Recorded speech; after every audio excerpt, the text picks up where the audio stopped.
Hola, ¿qué tal a todos? Buenos días, tardes o noches, espero que estén muy bien. El día de hoy vamos a hablar un poquito sobre la embriología del sistema urogenital. Los invito a ver los videos sobre anatomía, tanto de la cavidad pélvica como del sistema urinario y del aparato reproductor femenino. Más adelante vamos a hacer uno sobre el aparato reproductor masculino. Y bueno, dicho esto, vamos a comenzar con el video. Lo primero que hay que saber es que el sistema urinario y el sistema genital tienen una relación muy íntima, sobre todo porque proceden del mesénquima intermedio, que es esta parte que también viene del mesodermo.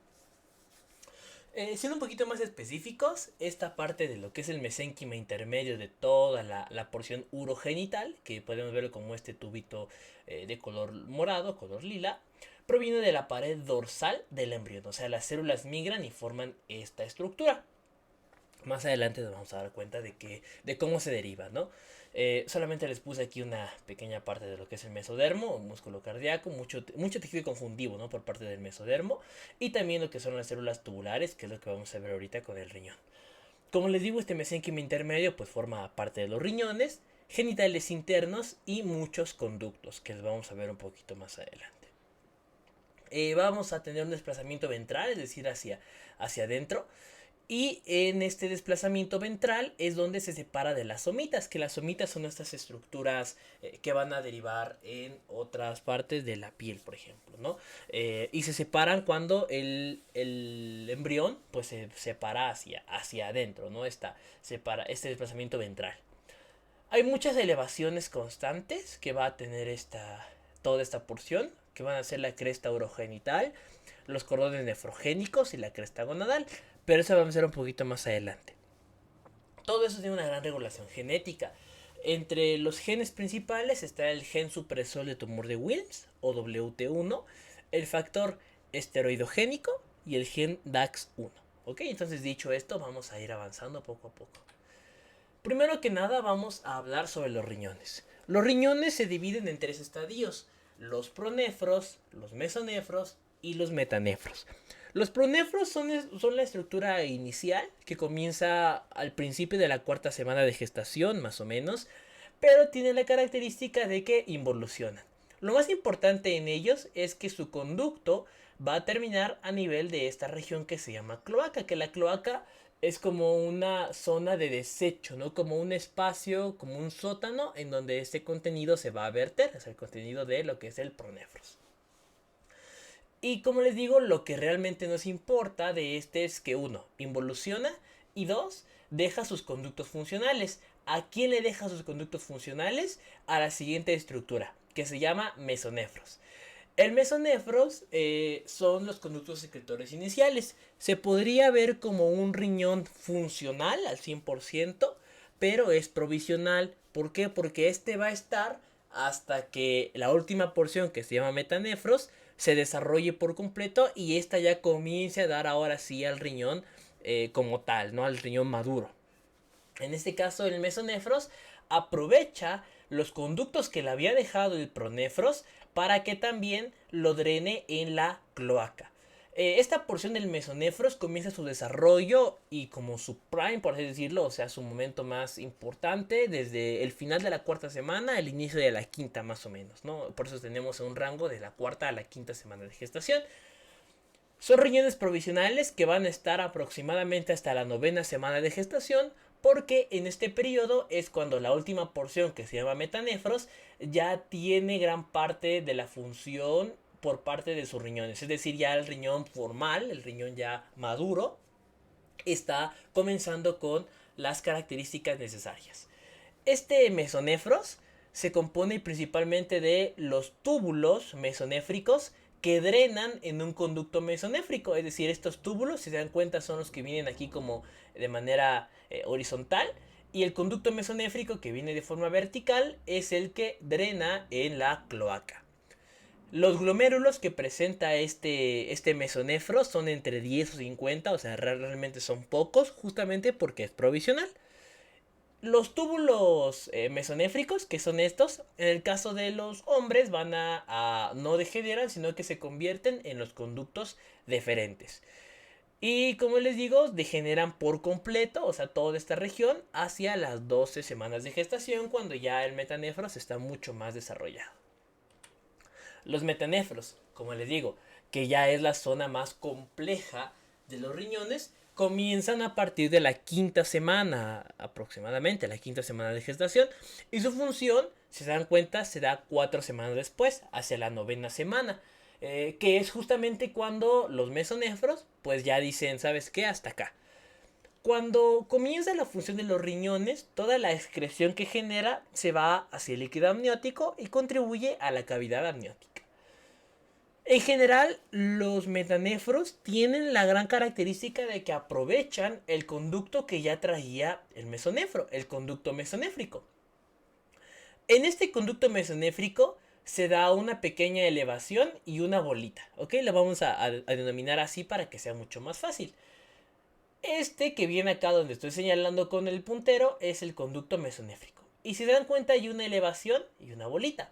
Esta elevación se llama yema ureteral.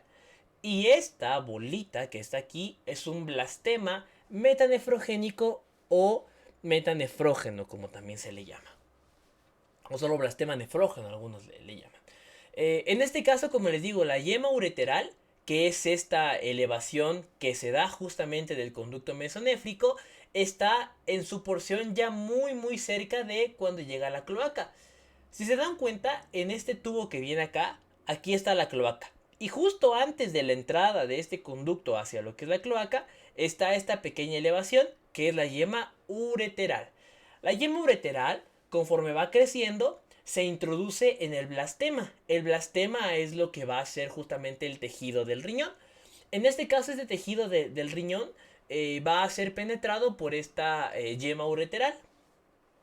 El tallo de la yema ureteral, se dan cuenta, esta es la yema ureteral, aquí se ve mejor cómo está más grande y poco a poco se va haciendo más larga.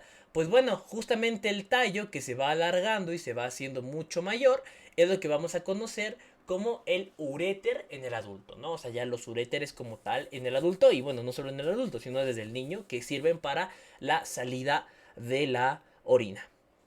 En la porción craneal de lo que es esta yema ureteral, es decir, esta zona de acá, me gustó mucho más esta imagen para explicar esta parte. Esta es la porción caudal, ¿no? La porción caudal va a terminar de ir a lo que es el uréter.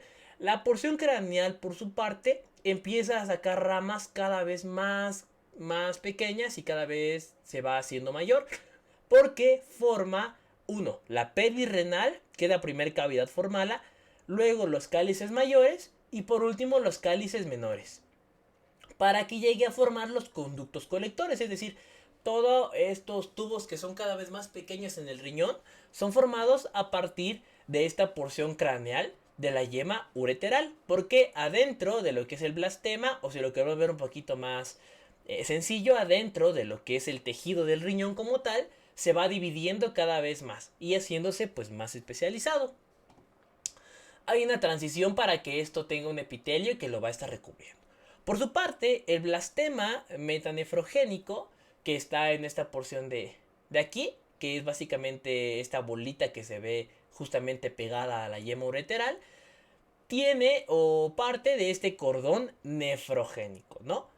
Hay una combinación con los túbulos, justamente empieza a formarse con los túbulos de lo que es la yema ureteral. O sea, como les decía, la yema ureteral cada vez empieza a dividirse cada vez mejor y penetra hasta lo más profundo del blastema. Muchos túbulos, que se llaman túbulos metanéfricos, o sea, todos estos que están acá, o sea, la división ya interna, van a ayudar a formar el glomérulo. El número de glomérulos aumenta mucho entre la 10ª y la 18ª semana de gestación. Cuando nacemos tenemos aproximadamente 2 millones de nefronas, porque bueno, la nefrona está compuesta por el glomérulo, sus asas y los túbulos colectores. Sin embargo, estas ya no se pueden regenerar, sino que en el adulto pues pierden esta capacidad y por lo tanto es importante cuidarlas mucho. El riñón, cuando somos más, o sea, embriológicamente, está dividido en lóbulos y tiene esta característica incluso en el adulto.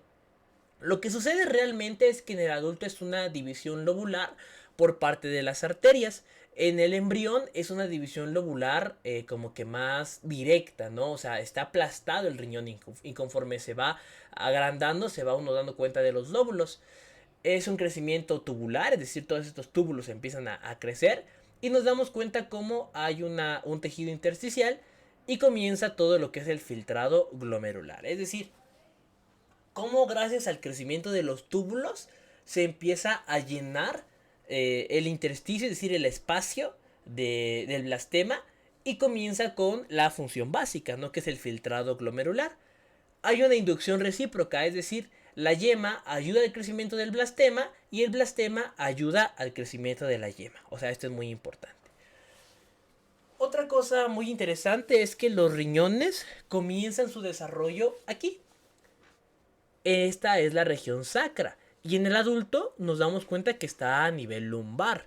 Pues bueno, lo que ocurre es que, como les digo, comienza justamente a este nivel, pero conforme se va alargando el embrión y el feto, empieza a migrar de la región sacra a la región lumbar, que es cuando ya queda en el adulto. También pasa algo muy interesante, que de hecho el riñón, cuando está en estas etapas iniciales, apunta hacia el abdomen. Y si nos damos cuenta, en un adulto apunta pues básicamente hacia adentro, ¿no? O sea, el ilio, que el ilio es básicamente la porción de entrada de la vena renal y la arteria renal y la salida de lo que es el uréter, es decir, esta salida no apunta hacia los lados de manera normal en el embrión, sino que apunta hacia adelante, o sea, está viendo hacia el abdomen. Pero obviamente conforme va desarrollándose, va girando, y cuando gira, pues bueno, es que ya tiene la posición final. La vascularización es según la zona. Cuando apenas está empezando esta región del metanefros, lo irrigan las ilíacas comunes. Después son ramas de la aorta abdominal y finalmente, ya cuando llega a la porción lumbar y tiene el choque o la unión con las glándulas suprarrenales, su irrigación va a ser por parte de las arterias renales, que ya son una rama directa de la aorta abdominal. En resumen, el metanefros tiene una yema y un blastema. La yema básicamente da todos los conductos del riñón y el blastema el tejido, el intersticio como tal del riñón. Se divide en lóbulos y cambia de posición de la región sacra a la región lumbar para adoptar la posición del adulto. Su irrigación proviene según la zona, primero de las ilíacas comunes y por último pues ya una rama directa de lo que es la aorta, que ya son las arterias renales. Ahora, la vejiga. ¿Cómo se desarrolla la vejiga? Bueno, hay una zona que se llama el seno urogenital, que es otra parte del tejido, que se divide en tres partes, ¿no? La porción vesical, la porción intermedia y la porción inferior. Pues bueno, la porción vesical es la más grande y la que nos da la vejiga. Tiene un epitelio, que su epitelio proviene del endodermo del seno, es decir, del propio seno urogenital. También proviene de la porción ventral de la cloaca, es decir, aquí está la cloaca. Y justamente de su porción ventral, la porción de adelante, por así decirlo, es que va a dar epitelio para la vejiga. Y también del mesénquima esplácnico, ¿ok? O sea, básicamente tiene tres zonas de donde proviene su epitelio. Está muy unida a lo que es la alantoides, perdón, que la alantoides es esta zona de unión que observamos a nivel del feto en su porción más anterior. Pero con el paso del tiempo esta comunicación termina con un ligamento. El ligamento que va a tener la vejiga, básicamente es esta, la vejiga, va a terminar con el ligamento umbilical medio, que es la que la termina de unir pues a todas las estructuras de la cavidad pélvica. Conforme la vejiga se va haciendo más grande, van entrando en ella los conductos mesonéfricos, que si ustedes recuerdan son estos que provenían justamente del mesonéfro y que drenaban hasta lo que es la cloaca. Pues bueno, este conducto mesonéfrico poco a poco va penetrando en lo que es la vejiga y su porción final termina en el trígono vesical. En los niños, estos conductos mesonéfricos se convierten en los conductos eyaculadores, mientras que en las niñas degeneran. La abertura de los uréteres, que vienen acá, si se dan cuenta, estos son los uréteres, se da por separado. Y justamente esta abertura de los uréteres, que proviene de esta yema ureteral, va a terminar en una dirección superolateral, es decir, por arriba y hacia afuera, formando el trígono vesical. Por ejemplo, esto pues sería parte de un embrión masculino. ¿Por qué? Porque si se dan cuenta, los conductos mesonéfricos no han degenerado y en las mujeres degeneran. ¿Por qué? Porque en los hombres se convierte, como les digo, en los conductos eyaculadores. La posición, pues bueno, en los niños pequeños y en los lactantes está una vejiga en el abdomen, pero conforme se va alargando se va introduciendo a la pelvis hacia los 6 años, que también en distintas situaciones en el adulto se introduce de forma alternada en lo que es la arriba de la sínfisis del pubis, ¿no? Como lo platicábamos en el video de anatomía del sistema urinario. Para terminar esta parte del sistema urinario y pasar al sistema genital, nos vamos a dar cuenta del desarrollo de las glándulas suprarrenales. Esta proviene de dos tipos de tejido, uno de la corteza y dos de la médula, ¿no? La corteza de la glándula suprarrenal, que es esta, muy grande en el feto, proviene del mesodermo y son células mesenquimales bilaterales, es decir, son células que se desarrollan a cada lado provenientes del mesénquima. ¿Dónde se desarrollan? Bueno, a nivel o entre el mesenterio dorsal y la cresta o la zona gonadal, que es esta que está aquí. ¿Se dan cuenta? Esta es la cresta gonadal y este es el mesenterio dorsal. Y en medio de estos dos está la corteza, ¿no? de la glándula suprarrenal, que proviene directamente del mesodermo. Por su parte, la médula, que es mucho más pequeña en esta representación, viene de la cresta neural. Específicamente viene de un ganglio simpático y se abarca o se pone en la estructura de la corteza medial. Esta es una vista como desde arriba, por así decirlo, y esta es una vista de lado, ¿ok? Un corte diferente para observar cómo es que esta es la corteza. Y en su cara medial, o sea, la cara medial de esta corteza suprarrenal, está la médula. Conforme avanza el crecimiento y ambos empiezan a crecer, la médula queda rodeada por la corteza. Y se observan que va a provocar el crecimiento de unas estructuras que se llaman las células secretoras de la médula.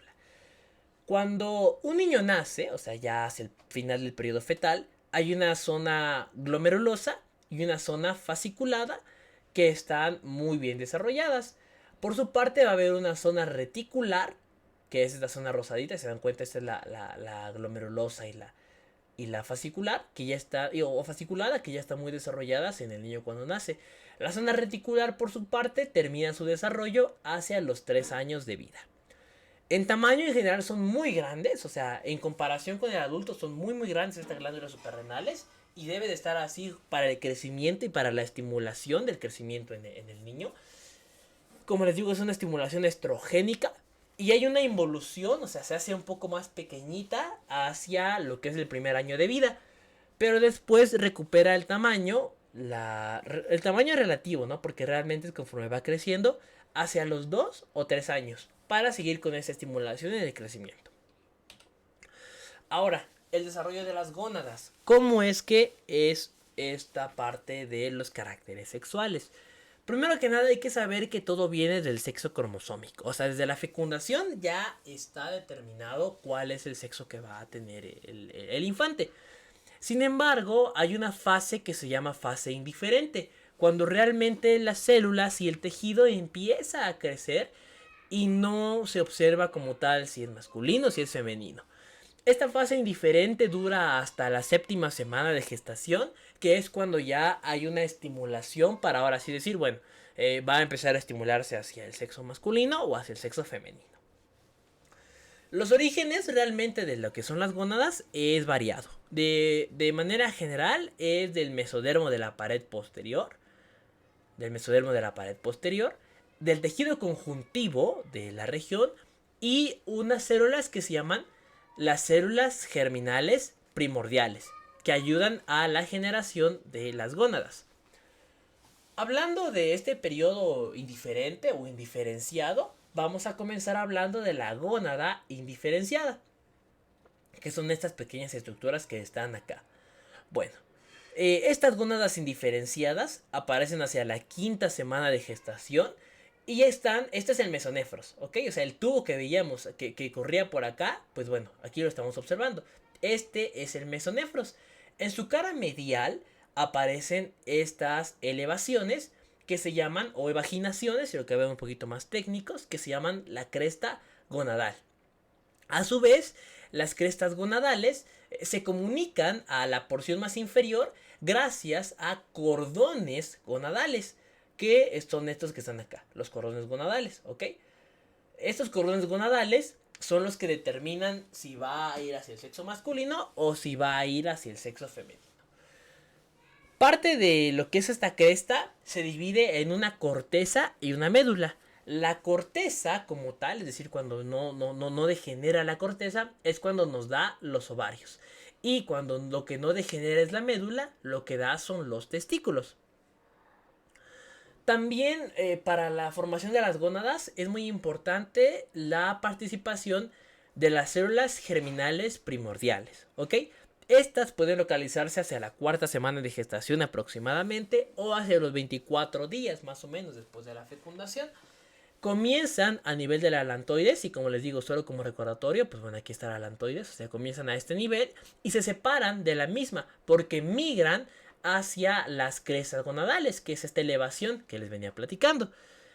Y hacia la sexta semana de gestación llegan a los cordones gonadales, que son estas vías de comunicación que tiene la gónada indiferenciada con la porción inferior de esta región, ¿no? Si lo que va a ver en sentido del adulto es como si en el abdomen tuviéramos una elevación que se comunica con la cavidad pélvica, ¿no? Pero en el caso de los infantes es, bueno, esta cresta gonadal que se comunica por los cordones hacia la porción más inferior. La determinación sexual, o sea, cómo es que vamos a ser hombres o mujeres, viene ya en la relación cromosómica. Esto es XY y XX, ¿no? Hay algo muy interesante que es el factor determinante de los testículos, que ayuda a formar el cordón seminífero y que está relacionado con las hormonas. La formación de los testículos está relacionada con una fase hormonal. La de los ovarios no necesariamente, ¿ok? O sea, directamente con los ovarios femeninos. En los hombres sí, o sea, ya se necesita como tal células que produzcan ciertas hormonas para que se desarrolle el aparato reproductor masculino.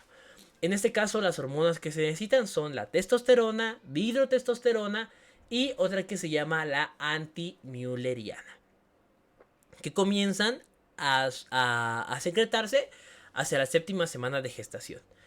Los ovarios comienzan su formación, o más que su formación, su identificación, hacia la 12ª semana de gestación.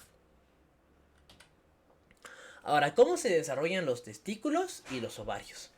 Bueno, tal y como les venía platicando, hay unas gónadas indiferenciadas que están en la porción medial del mesonefros. Estas tienen tubos. Estos tubos llegan a la porción más inferior. Pues bueno, uno de estos tubos es para los hombres y uno de estos tubos es para las mujeres. El que sobrevive es con el sexo con el que nace el infante y el que degenera pues es el sexo que no alcanza a generarse o a darse, ¿no? En este caso vamos a hablar de los testículos y de los ovarios. Los testículos tienen un conducto que se llama el conducto de Wolf o conducto mesonéfrico y los ovarios van con un conducto de Müller o mülleriano o también se llama conducto paramesonéfrico, o sea, a un lado del mesonefro o del mesonefro propiamente dicho. Comencemos con los testículos. Los testículos van a mandar estos cordones, que se llaman cordones seminíferos, hacia o desde la médula en esta región de acá, de las gónadas indiferenciadas, formando una red testicular muy amplia. O sea, cada vez se van haciendo más enredados los tubos, así como lo que pasaba en el riñón, para la salida de líquido cuando este sea requerido. En realidad, el testículo que estaba sostenido inicialmente por toda esta región, pues va a quedar sostenido al final por un ligamento que se llama mesorquio. Hablando de los cordones, específicamente estos cordones o conductos, como también se le denomina, van a dar a lo que son los túbulos seminíferos, los túbulos rectos y la red testicular que les venía mencionando, o sea, toda esta división de la porción testicular. Acompañando a lo que son los cordones están las células de Leydig y las células de Sertoli. Las células de Leydig producen testosterona, que como les mencionaba anteriormente, las hormonas son súper necesarias para el desarrollo del aparato del reproductor masculino. Y las células de Sertoli provocan o generan una hormona antimülleriana. ¿Cuál es la importancia de esto? Bueno, esto es muy importante porque si no estuvieran las células de Sertoli, lo que ocurriría es que este conducto de Müller, por eso se llama antimülleriana, no se perdería. Y así como tenemos el desarrollo de los testículos por parte del conducto de Wolf, pues como no se pierde el conducto de Müller, empieza a haber también lo que son los ovarios. Y esto no es lo que queremos, o sea, debe haber uno o debe haber otro. O sea, ya sea que el que persista es el conducto de Wolf, gracias a que tiene células de Leydig y células de Sertoli, o si no las tiene, o sea, si no tiene ni células de Leydig ni células de Sertoli, se entiende que va a ser femenino, ¿no? Por eso es que se desarrollan los ovarios. Y no se evita que se formen los conductos paramesonéfricos. Ahora, los túbulos, que son estos que van a dar la salida al final de cuentas para los conductos eyaculatorios, van a dar su luz, es decir, se van a abrir hacia la pubertad. Y en esa luz van a contener células de Sertoli, que ayudan justamente a que no haya una disipación, o más que disipación, no se confunda el cuerpo en desarrollar otro tipo de estructuras. Y además espermatogonias para el desarrollo de los espermatozoides. Perdón. Ahora, por parte del conducto paramesonéfrico o conducto de Müller o mülleriano, que viene al lado, básicamente, va a dar a los ovarios. Este desarrollo es mucho más lento. La identificación se puede dar hacia la 10ª semana de gestación, o sea, de estos conductos. Y lo que generan son unos cordones gonadales medulares, o sea, como les decía, mientras que estos van perdón, corticales, a la corteza, aquí me confundí, son a la corteza, generando que lo que iba hacia la médula se degenere. Es decir, como los conductos mesonéfricos iban a la médula, pues lo que ocurre es que estos conductos mesonéfricos, como es en el caso de las mujeres, van a desaparecer. Y los que quedan son los paramesonéfricos. Y estos que iban a la médula, como les digo, desaparecen. Y lo que ocurre es que se desarrollan los cordones corticales hacia la corteza, formando los ovarios. En este caso, las células provienen del mesotelio peritoneal y de las células germinales primitivas, ¿no? Las que les platicaba que están cerca de las lantoides. Una vez que ocurre todo esto, que se ha unido el endotelio o todas estas regiones celulares junto con las células germinales primitivas, se van a empezar a fragmentar. Y al fragmentarse es que básicamente se dividen cada vez más, formando unos folículos primitivos, ¿no? Que sería como el primordio de los folículos que van a terminar hasta la etapa menstrual, pero pues estos son los folículos primitivos, que realmente son una ovogonia, es decir, una célula base, más una capa celular, que sería la que la está cubriendo. Cuando ya está la generación, pues bueno, se observa como hay un recubrimiento que se llama la túnica albuginea, y el mesovario, que básicamente el mesovario es el ligamento que sostiene a toda esta porción. Los conductos paramesonéfricos tienen la característica de formarse en Y, o sea, vienen aquí en Y. La porción de arriba, la porción craneal, queda separada, mientras que la porción de abajo, o sea, la que forma la Y como tal, o sea, este palito, si lo podemos ver aquí, forma la porción inicial útero-vaginal, o sea, el primordio útero-vaginal. ¿Cómo se desarrollan los conductos y las glándulas genitales? Bueno, como les digo, en el caso de los hombres viene de lo que son los testículos, ¿no? Principalmente las hormonas, tanto la testosterona como la antimülleriana.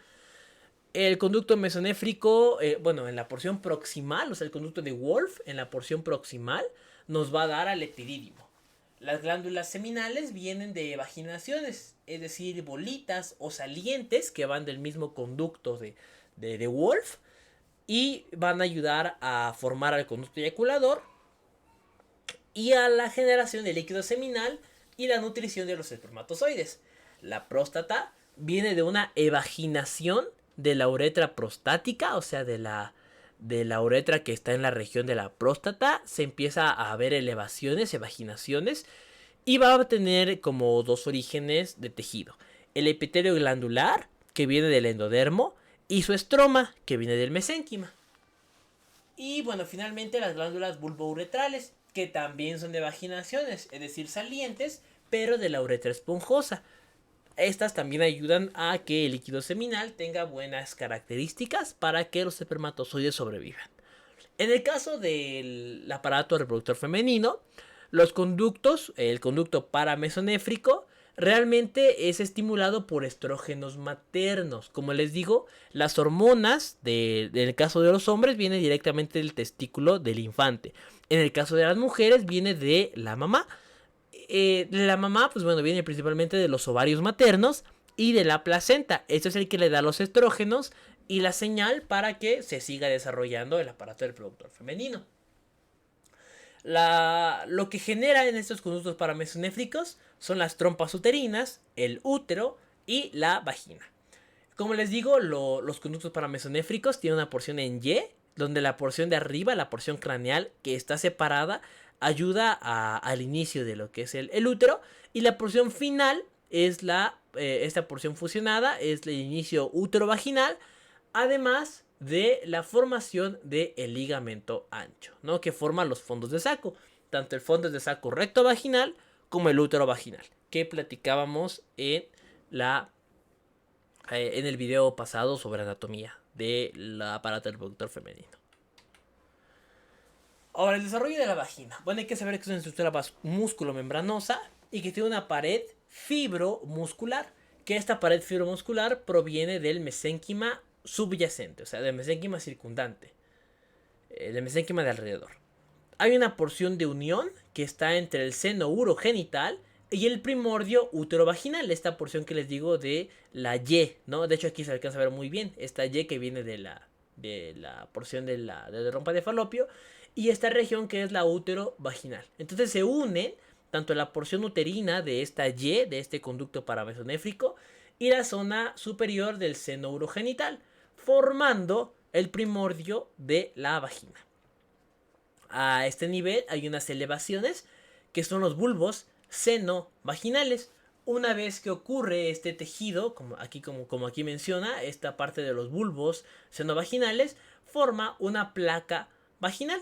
Que esta placa vaginal, o sea, es como esta separación entre la luz del útero y la luz de la vagina. Conforme va pasando el tiempo, estas células se van eliminando y genera la luz completa. O sea, se dan cuenta, aquí hay un tejido que separa a ambas partes, ¿no? Y aquí, por el contrario, ya hay una luz. O sea, esta luz ya permite que pase desde el útero hasta la vagina. Para que esta luz esté separada, es decir, entre el seno urogenital y la luz vaginal, hay una pequeña membrana que se llama himen.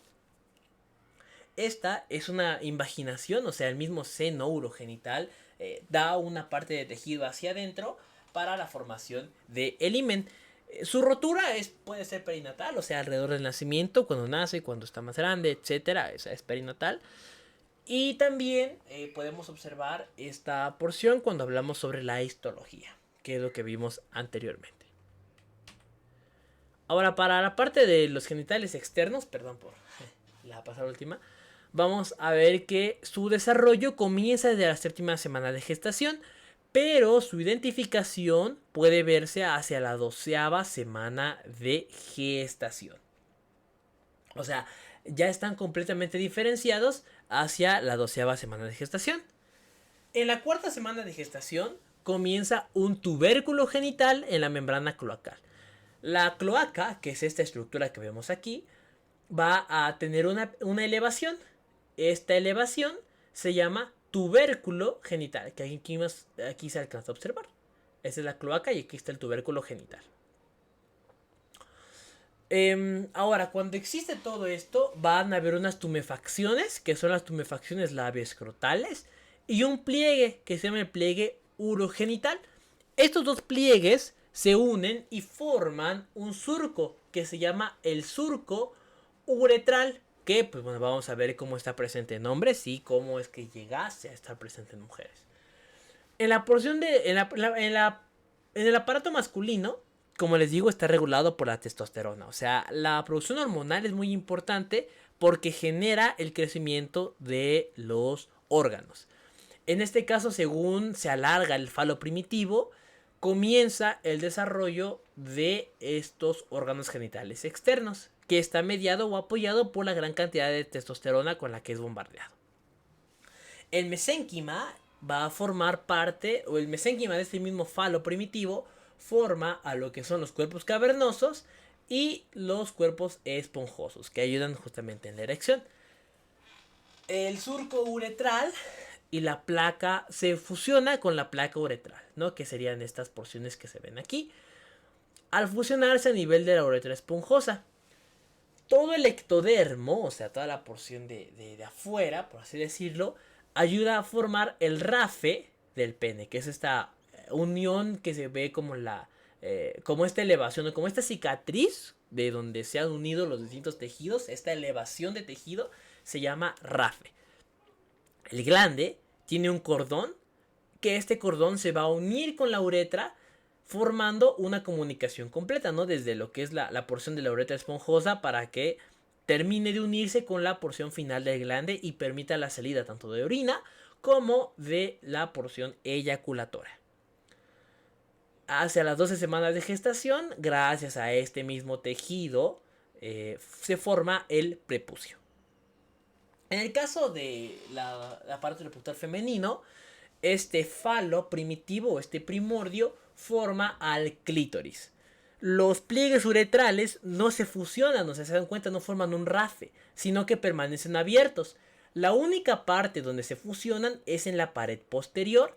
En la pared posterior forman el frenillo. O sea, básicamente los pliegues uretrales, en el caso de las mujeres, sirven a modo de capucha para el clítoris. Y obviamente a partir de los mismos también se desarrollan los labios menores y los labios mayores, que estos labios al final de cuentas se van a comunicar con todo lo que es el monte del pubis, ¿no? Que este monte del pubis pues ya va a ser la comunicación exterior con lo que es abdomen, cavidad pélvica y toda la región genital femenina.